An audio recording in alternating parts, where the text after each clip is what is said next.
What's up? Guess who's back with another topic video? Yes, your boy here is back. I've been sick as hell these days and I've been a little busy. Never been making videos, but now I'm back and I'm back at it. I'm still a bit sick, but who cares? It's time to talk about something big, something not really big, but it's about a video, it's about a topic I've wanted to do for a long time now. But today I woke up and I was like, hey, let's do this. Why not? And I want to talk about the influence and how grounding the DCEU have made it reach its purpose. So let's talk about it very specifically and very, in a way that everyone can understand where I'm coming from. And let's start with the first controversy of the DCEU ever.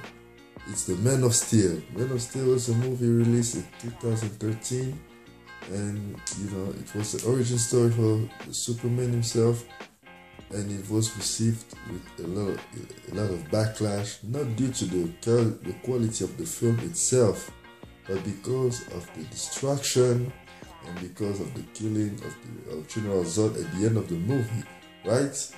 So what happened is that Zack Snyder and David S. Goyer wanted to ground the character. They wanted to ground the character and to make him live in our world. And they succeeded. You know why?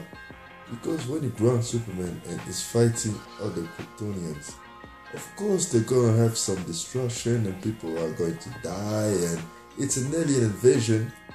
It's not a superhero movie. That's how I see Man of Steel. It's not just a superhero movie like get powers, save people. It's about an alien invasion in the real world. And Zack Snyder captured that very perfectly, so perfectly that the controversy surrounding that movie reached out to us in the real world. Like when you look at it, you don't know whether to look at Superman as a hero or as a villain, because we place ourselves like inside the movie. Like when you watch the movie and you don't know whether or not you blame Superman for all that or not. So there's been debates of whether Superman was the hero of the movie or he was to blame as well for all the destruction and everything that happened on that film. And those debates lead us to Batman vs Superman: Dawn of Justice. Yes, again here, what I like about that movie was that when people argue inside that movie, with the media, and people will be like, he's not a hero, he's not our savior. And when you reflect on the Man of Steel controversy, you can see like it's like in our real world. We were discussing that same matter and they're discussing it, and while that movie was going, I felt like I was connected to it, because people who were defending Superman in that movie, in Batman vs Superman: Dawn of Justice, were like me when I was defending him after Man of Steel. And those who were blaming him, like Lex Luthor, were like those bloggers, like that's how I see those bloggers today. They were like Lex Luthor's type of characters inside our world, blaming Superman and calling him not the hero and calling him, a murderer, blaming him for the destruction, even though he saved the millions of lives. It's just how fascinating the concept of the DCEU is as a whole. And it's not even all that, because when you look at Batman perspective or things when it was all happening in the Metropolis battle, you can see you can dive even deeper in the mythology and what they're trying to create here.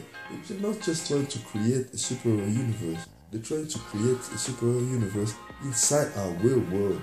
How do we live in a world? How would we live in a world filled with superhuman people? Even though with Suicide Squad, it was a bit isolated of all that concept, but it wasn't a Zack Snyder movie, so I can understand that. But I won't even be surprised if the events of Suicide Squad was never mentioned anywhere in the Wonder Woman movie, a sequel, or in the Aquaman movie, because it's really a part. So here is another point I'm trying to make. My other point is that in Batman vs Superman, when Superman sacrificed himself for the humanity, and then he dies, and then we all like, why did they kill Superman for that movie? He should have been he should have been alive for the next one, right? And then you see the end of the movie where everyone realizes that that guy just wasn't bad. He saved us despite all the bad things we said about him, right? And in our real world, what happened is that, fanboys were fighting amongst themselves whether it was necessary to kill Superman and everything. But what will pay off when he comes back in Justice League is that if what we're hearing is true, then he comes back as the really hopeful and optimistic Superman, and brings hope and everything. All those backlash about him not being moping around all the time will disappear, and people will start praising him now for being, the symbol of hope. And that's what happened in the movie as well, because it's going to be a lovable character from now on. And what happened is that he's getting accepted in the DC Extended Universe, and he's getting accepted in our real world. That's just how amazing Zack Snyder have been with this universe when you think about it, right? And let's move away from Superman for just a few seconds, and let's think about Batman. Batman has killed in Batman vs Superman. He has killed a few thugs, and it's been very brutal. And based on what Jeff Johns has said before, just a few months ago, is that Batman will be punished for what he has done.